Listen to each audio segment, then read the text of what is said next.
Yes.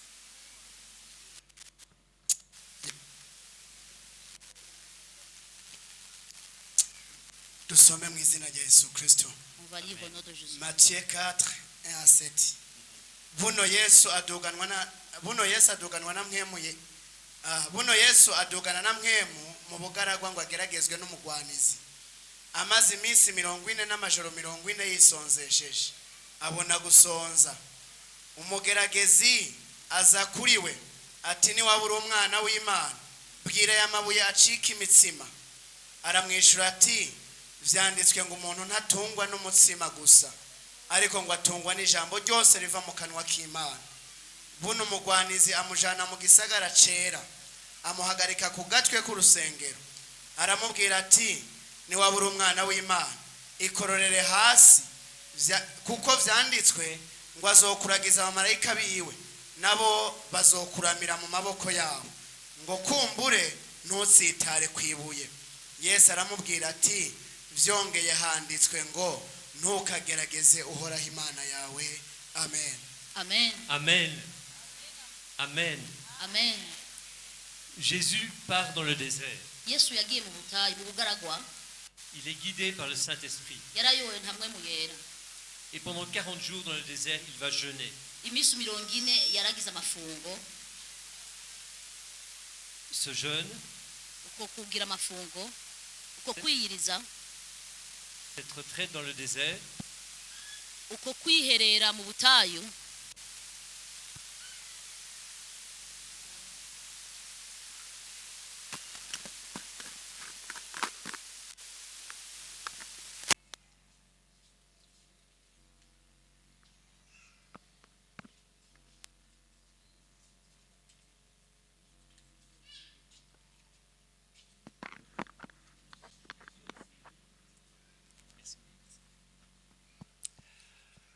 ce jeûne, uko kwiyiriza, cette retraite dans le désert, uko kwiherera mu butayu, sont là pour le préparer à ce ministère. buri ngaho kubera mutegere ku gikorwa ategura gukora. Mais ce qui est intéressant, Ariko igihambaye muri ivyo c'est qu'au bout de 40 jours, nuko mu misi 40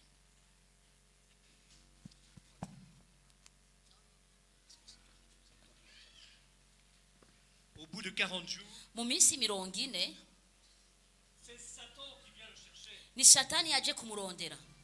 C'est peut-être le premier enseignement de ce récit. Niyo nyigisho ya mbere twaronse. Satan, Shetani il ne cherche pas les gens qui sont dans la rue. ntarondera abantu bari mu barabara hanze. Il ne cherche pas les gens qui sont dans les bars. Ntarondera abantu bari mu kabare. Il ne cherche pas les gens qui sont en train de pécher. Ntarondera abantu bako baracumura. Pourquoi il les chercherait? Kubera iki iyo barondera Ils hoho? sont déjà dans son camp. Bari mu ruhande rwiwe. Ceux qu'il cherche, Abo arondera c'est ceux qui prient. n'abantu basenga. Abantu Satani arondera n'abantu bagira bafungo. Voilà pourquoi Satan vient chercher Jésus. Niyo mpamvu Shetani yaje kurondera Yesu. Je ne sais pas si vous avez cette expérience, Sinzi ne mwaragije ku karorero. mais parfois vous jeûnez. Hari igihe mugira amafungo. Et quand vous avez fini le jeûne, Iyo amafungo muyahejeje naho ikigeragezo kiza kukwegera. c'est là que vous sentez que vous risquez de chuter. Naho wumva kugiye kugwa. Yeah. Ariko uravuga J'ai jeûné, nagize amafungo. j'ai prié, Nasenze. je me suis préparé pour les... Niteguye kubera ngwane na Shetani. Justement, Ariko c'est à ce moment-là que Satan vous cherche. nuwo mwanya wa nyuma Shetani akurondera. Pas parce que vous êtes faible, Atari kubera uri umuntu w'intege nke. mais parce que vous êtes en train de devenir fort. Ariko nukuri kurarondera kuba umuntu akomeye. Alors Satan, None Shetani quand il vient tenter Jésus, iyo aje kugerageza Yesu, la première chose qu'il fait, ikintu ca mbere akora c'est le tenter dans la chair. mu kumugerageza mu mubiri. Jésus a jeûné pendant 40 jours. Yesu yagize amafungo imisi 40. Il a faim. Yarashonje. Et Satan lui dit, Shetani aramubwira, change ces pierres en pain. hindura aya mabuye uyagire mwitsima. Si Jésus fait cela, Yesu agize ivyo, vous pouvez lire toute la Bible. murashobora gusoma Bibiliya yose. Il n'y a aucun endroit où on dit que c'est un péché. Nta hantu bavuga ko ari igicumuro. Mais ariko Jésus refuse. yesu yaranze Il dit, avuga l'homme ne vivra pas que de pain, umuntu ntazobeshwaho n'umutsima gusa mais de toute parole qui sort de la bouche de Dieu. ariko n'ijambo ryose riva mu kanwa k'imana. Autrement dit, ton corps, c'est bien, mu ncamake umubiri wawe ni vyiza mais ton corps ne peut pas être ta priorité. ariko umubiri wawe ntushobora kuba ikintu cya mbere ushira imbere. Ça, c'est le deuxième message. iyo ni inkuru ya kabiri. Bien souvent, kenshi quand nous tombons, iyo tuguye ça ne commence pas avec des grands péchés. ntibitangura ku bicumuro binini cyane, Ça ne commence pas directement avec quelqu'un qui commence à massacrer toute une assemblée de chrétiens. ntibitangura ku muntu yica abakristu bose, Ça commence par des petites choses bitangura ku gicumuro gito cyane où on se dit, c'est pas très aho grave. uvuga iki nkoze ni gitoyi cyane nta kibazo, Mais le problème de ces petites choses, ariko ikibazo cy'utwo tuntu duto duto c'est que petit à petit, ni uko buhoro buhoro on s'éloigne de Dieu. ugenda kure y'imana, On s'éloigne de Dieu. ugenda kure y'imana. Dieu n'est plus la priorité. imana ntabwo aba ikintu cya mbere mu buzima bwawe. Or, si nous sommes chrétiens, ariko nimba turi abakristu notre priorité, ikintu cya mbere tujya gushyira imbere, celui qui doit être au centre de nos umuntu vies, ateza kuba hagati y'ubuzima bwacu c'est Dieu et Dieu seulement. n'imana yonyine.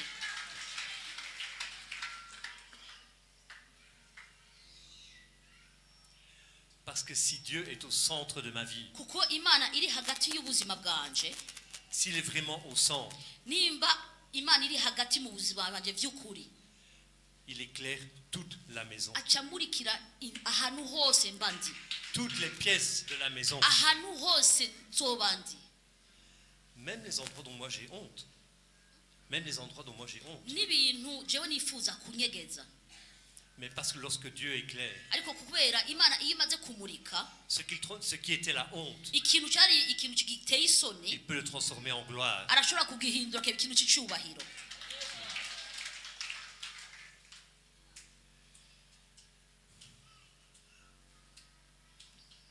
Alléluia! Haleluya, Alléluia! haleluya. La deuxième tentation Ikigaragazo cya kabiri est déjà plus dangereuse nicyo gikomeye cyane, parce que Satan kuko shetani va s'appuyer sur la parole. aza kwishigikiza ijambo. On a tous entendu Twese twarumvise des gens abantu qui mentaient en s'appuyant sur la parole de Dieu. babesha bishigishije ijambo ry'Imana, Des gens qui vous disaient des choses abantu bakubwira ibintu qui ne sont pas vraies bitari by'ukuri en s'appuyant sur la parole de Dieu. bishigishije ijambo ry'Imana. C'est ce qui se passe avec Satan. Nivyo vyabaye na shetani. Et là encore, Jésus va résister en s'appuyant sur la parole. Naho Yesu azohagagara neza yishigishije ijambo ry'Imana, Mais cette deuxième tentation, icyo kigaragazo cya kabiri elle est particulièrement intéressante ni ikintu wihweje neza, ni ikintu gitangaje cyane, parce qu'elle nous montre kuko kitwereka que même quelqu'un qui connaît la parole, kuko n'umuntu wese yobaza ijambo ry'Imana ce n'est pas suffisant. ntabwo bihagije. Entendez bien ce que je dis. Nimumve neza iko ndababwira, Même quelqu'un qui connaît la parole, n'umuntu yobazi neza ijambo ce n'est ry'Imana pas suffisant. ntabwo bihagije. On connaît tous Twese turazi de ces chrétiens abo bakristu qui peuvent réciter des versets.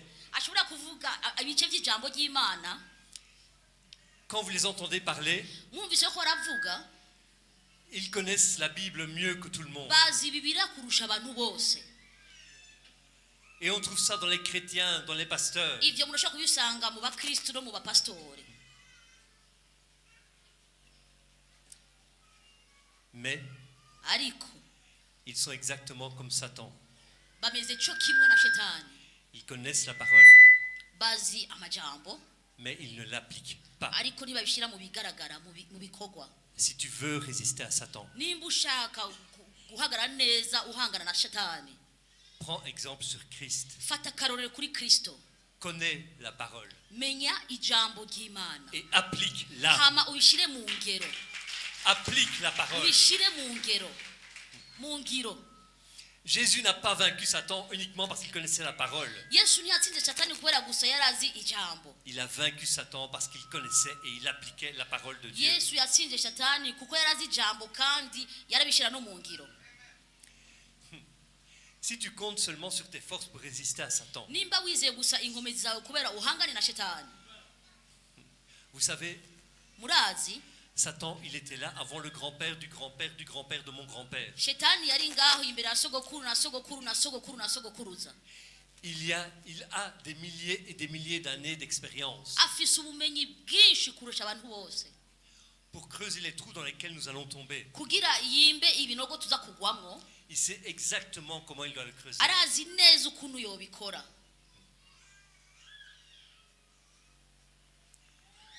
Nous n'avons que nos vies d'expérience. Twebwe dufise akarore k'ubuzima bwacu. Si je compte sur mes forces, Ngumije ngora n'imbaraga zanje gusa n'inkomezi zanje gusa, je ne suis pas capable de résister à Satan. sinshobora guhangana na shetani. Mais Dieu a tout prévu. Ariko Imana vyose yari yamaze kubitegura. Il nous a donné sa parole. Yaduhaye ijambo ryayo. Si je connais sa parole, Menye ijambo ryiwe, si j'applique sa parole, ndabishize mu ngiro, je peux résister à Satan. ndashobora guhangana na shetani. Naco yongira.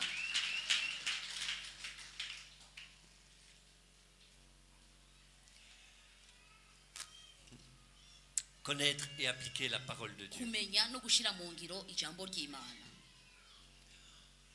On va prendre 2 exemples concrets. Turafata uturorero tubiri Parce que connaître et appliquer la parole de Dieu, ce n'est pas si évident que ça. kubera kumenya ijambo no gushira mu ngiro ijambo ry'Imana si ibintu vyoroshe.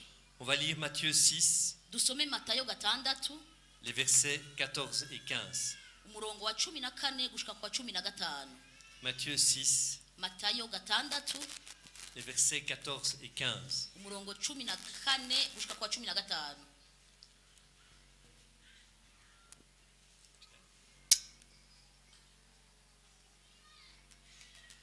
Matayo 6:14 na 10.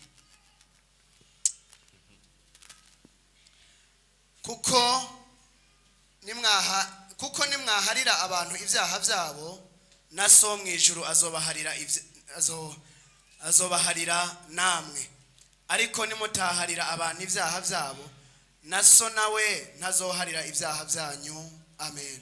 Amen. Amen. Amen. Amen. C'est un petit amen. Hein? Ni amen ntoyi cyane. Dans la Bible, Muri Bibiliya il est écrit que nous devons pardonner. handitse ko tuteza kubabarira. Pas facile, n'est-ce pas? Ni vyoroshe. Beaucoup de chrétiens Abakristu benshi appliquent ce principe à moitié. bakora ico gikorwa igice. Je le sais, j'ai été de ces chrétiens. Ndabizi nari muri abo bakristo. Avec 3 listes. Bafise liste zitatu. La première liste, Liste ya mbere c'est la liste des gens auxquels j'accepte de pardonner. ni liste irimwo abantu nemeye ku bwanje ko bababarira. Avec ceux-là, je n'ai aucun problème. Abo nta kibazo mfise. Je leur pardonne. Ndabababarira. Et puis, il y a une deuxième liste. Hama hakagira abakabiri. Sur cette deuxième liste, Kuri iyo liste ya kabiri il y a les gens auxquels je pardonne à peu près. hari abantu mbabarira gatoyi. Je pardonne presque tout. Ndababarira ko sindababarira vyose. Et puis, il y a une troisième liste. Hari liste igiraga gatatu. Ça, Iyo c'est la liste que je cache dans ma poche. ni liste nyegeza cyane mu mufuko. Je ne veux pas que Dieu la voie. Sinshaka ko Imana ibona. Parce que cette liste-là, ce sont les gens auxquels je ne pardonne pas. Kuko iyo liste irimwo abantu nifuza kubabarira. Pourtant, Ariko la Bible dit, Bibiliya irabivuga. si tu veux être pardonné, Nimba ushaka kubabarira, tu dois pardonner. utegezwa nawe kubabarira abandi. Jésus ne dit pas, vous pardonnez à qui vous voulez. Yesu navuga ubabarire uwushaka. Jésus a dit, aime ton ennemi, Yesu yavuze kunda umwansi wawe. aime celui qui t'insulte, Kunda uwo muntu ariko aragutuka. aime celui qui te fait du mal. Kunda uwo muntu ariko arakugira ikibi.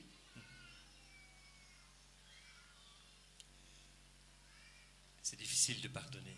Biragoye kubabarira. Et c'est déjà un premier endroit où on ne fait pas ce que dit la Bible. N'ahantu hambere tudakora ivyo Bibiliya dusaba. Une seule personne, Umuntu umwe gusa. une seule personne Umuntu umwe gusa à qui tu ne pardonnes pas, utababariye. ça signifie que tu désobéis déjà à la parole de Dieu. bisigura ko utagamburukiye ijambo ry'Imana. Pourtant, il est écrit pardonner. Ariko vyanditswe ko utegeza kubabarira. Mais beaucoup de chrétiens n'appliquent pas ce principe. Ariko bakristo benshi ntibashira mu ngero iryo jambo. Et là, ça commence déjà à devenir difficile de résister à Satan. Niho bice bitangura kugorana kudahangana na shetani.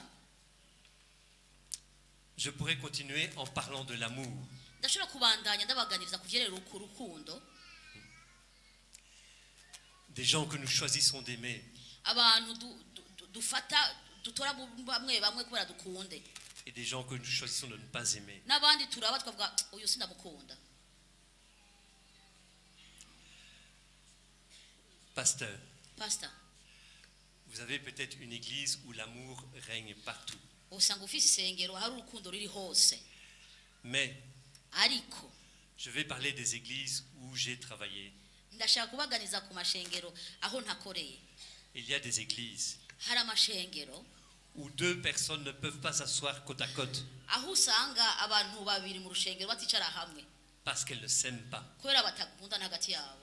Pourtant, tous les dimanches, elles sont là à prier dans la même Ariko église. buri kwa Mungu nibo ba mbere mu rushengero. C'est une porte ouverte à Satan. Ni umuryango wuguriye shetani.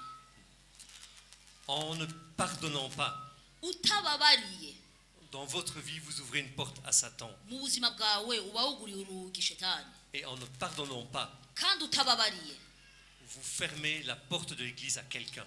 amen, uba wugaye ishengero ku muntu yifuza kwinjira. Comment veut-on Ni gute twifuza convaincre les gens de l'extérieur kubwira abantu bari hanze batamenye Imana que Dieu nous aime, yuko Imana idukunda, que Dieu nous pardonne, yuko Imana itubabarira, si nous, twebwe ku bwacu qui nous disons enfants de Dieu, tuvuga ko turi abana b'Imana n'aimons pas et ne pardonnons pas? tudakunda kandi tutazi no kubabarira? Ce n'est pas possible. Ivyo bintu ntibishoboka.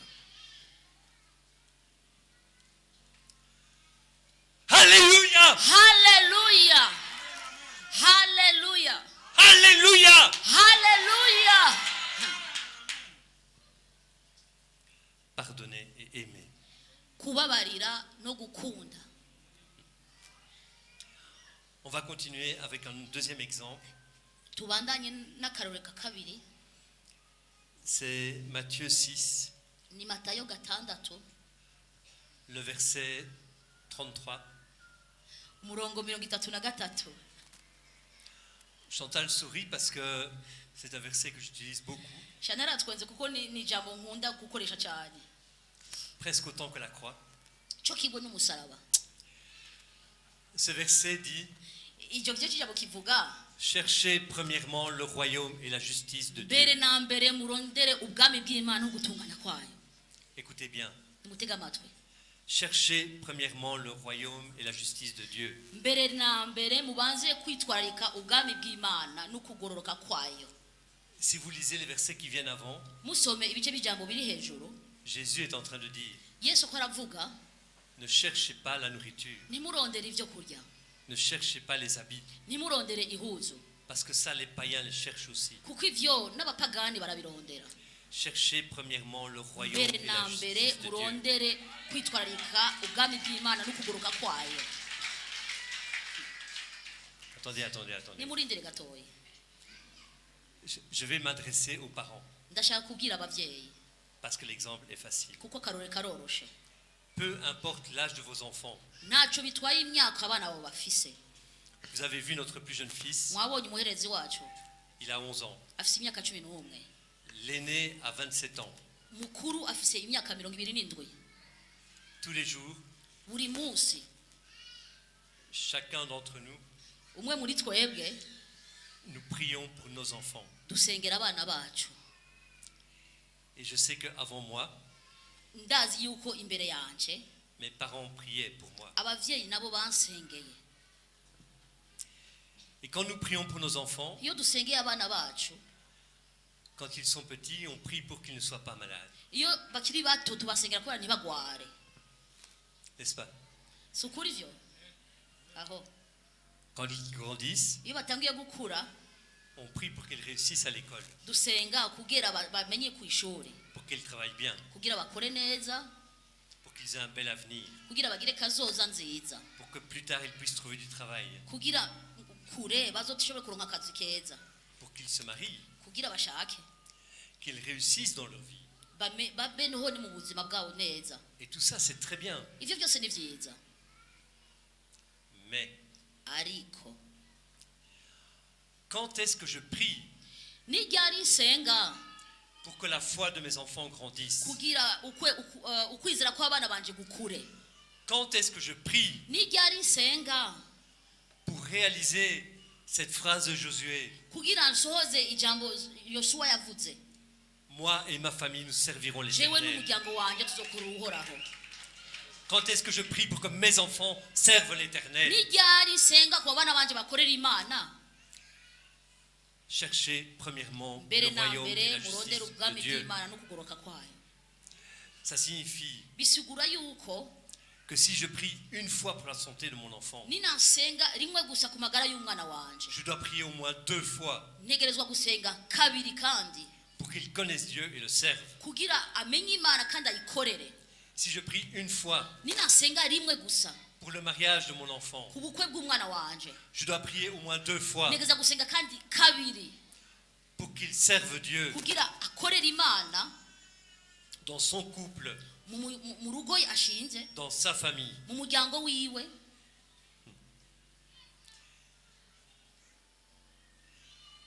Je dois prier 2 fois Ntegerezwa gusenga pour kabiri qu'il ait le salut. kugira aronka agakiza. Pasteur, Pastor, j'ai un peu observé l'église en arrivant niweje isengero imbere y'ingere twaza, et j'ai vu que les enfants ont un enseignement. nabonye ko abana bafise inyigisho. C'est une grande chose que vous faites pour le royaume de Ni ikintu Dieu. gihambaye mukorera ubwami bw'Imana. Il y a des églises Hari amashengero où il n'y a pas le moindre enseignement pour les aho enfants. atanyigisho nimwe iri ku bana batoye, On vient avec les enfants, baza n'abana. et je parle d'église en Europe, c'est le plus facile. Ndiko mvuga amashengero ari mu Bubirigi n'akarorero koroshe. Et pour être sûr Dushaka neza que les enfants ne dérangent pas les parents, abana ntibagora abavyeyi babo, on leur donne à chacun le GSM umuvyeyi umwe wese aha telefone umwana wiwe pour qu'ils s'occupent. kugira agende gukina imikino irimwo. Et croyez-moi, Ivyo ndababwira, c'est rarement la parole de Dieu qu'ils sont en train de lire sur le GSM. ndababwije ukuri, ntabwo ari ijambo ry'Imana bako barasoma muri GSM baba bafise. Je vous rassure, j'ai donné mon GSM à mon fils Ndababwiza ukuri, uyu muhungu wacu twamuhaye telefone parce qu'il n'est pas venu avec sa Bible, et dans mon GSM il y a la Bible et il kuko suit la Bibiliya parole. yiwe yayibagiye aca akurikira ijambo ry'Imana muri telefone ya papa wiwe. C'est quelque chose que nous essayons de faire. Ni ikintu two turagerageza kumumenyereza. C'est important Birahambaye cyane, ni ngombwa de prier pour nos enfants. gusengera abana bacu, Parce que si moi, kuko jewe je suis sauvé, nimba narakijijwe, je n'ai pas envie, sinifuza le jour du jugement dernier, umunsi nzocira urubanza d'être assis avec les saints kwicara n'abera, et de voir passer devant moi mes enfants qui vont kubona en jugement. abana banje baca imbere baca mu rubanza. Je ne veux pas que mes enfants aillent en jugement. Sinifuza ko abana banje bacirwa rubi, Je veux que mes enfants soient sauvés. nifuza ko abana banje bakizwa. Alors avant de prier None imbere yo gusenga pour qu'ils aient du travail, kugira baronka akazi, pour qu'ils réussissent leurs études, kugira bakore neza ku ishuri, je prie pour qu'ils connaissent Dieu et le servent. ntegerezwa kubasengera bamenye Imana kandi bayikorere.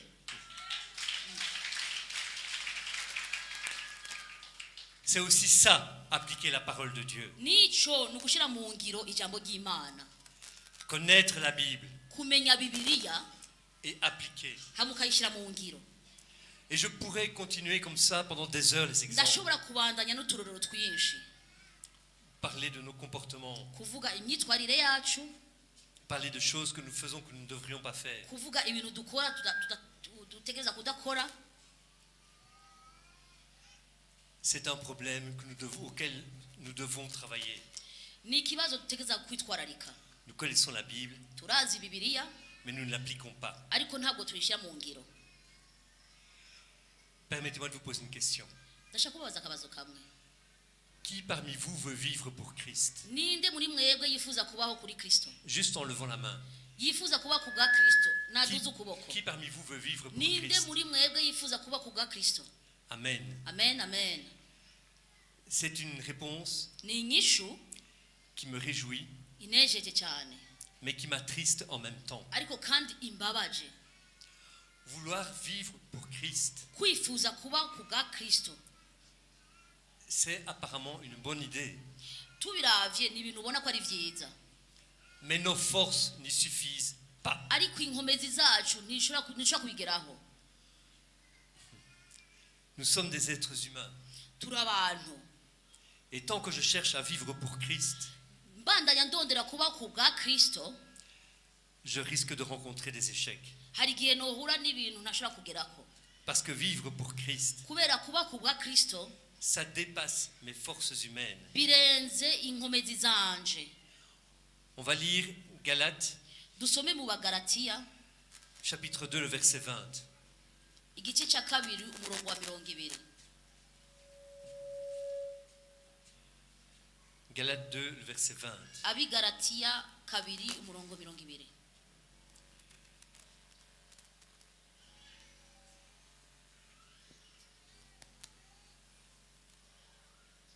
Yes. aravuga ngo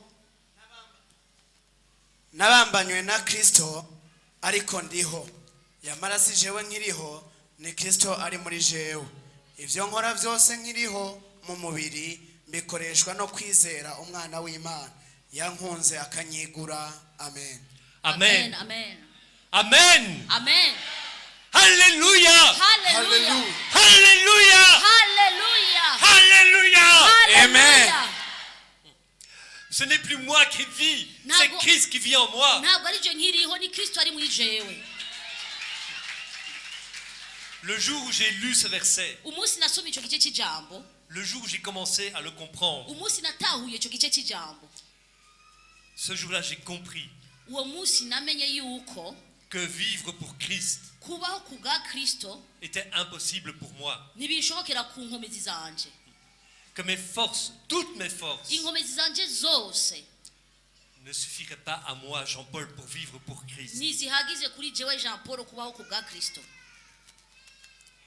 Que je devais ko ntegerezwa arrêter de vouloir vivre pour Christ, guhagarika kuba ku bwa kristo mais que je devais accepter de mourir en Christ. amen yuko ntegereza gusa kwemera gupfa muri kristo Que je devais accepter de m'effacer, ntegereza kugenda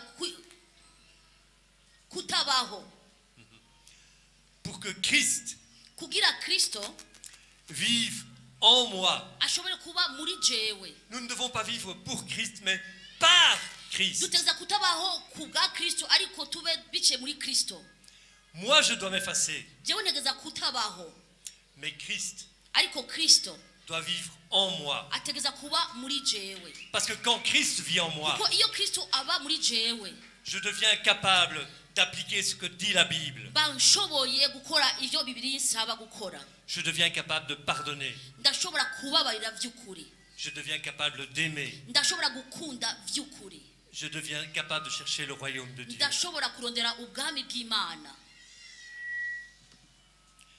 Que Dieu vous bénisse. imana abondamment. ibahezagire cyane aliyenita ni mwaminifu kweli ni mwenye akili baba yetu yeye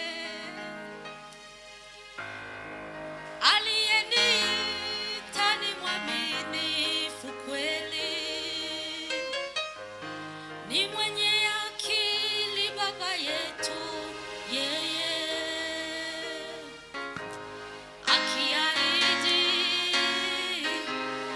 anatimiza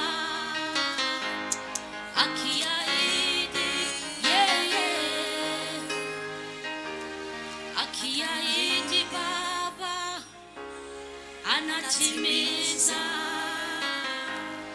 akiahidi yeye atatimiza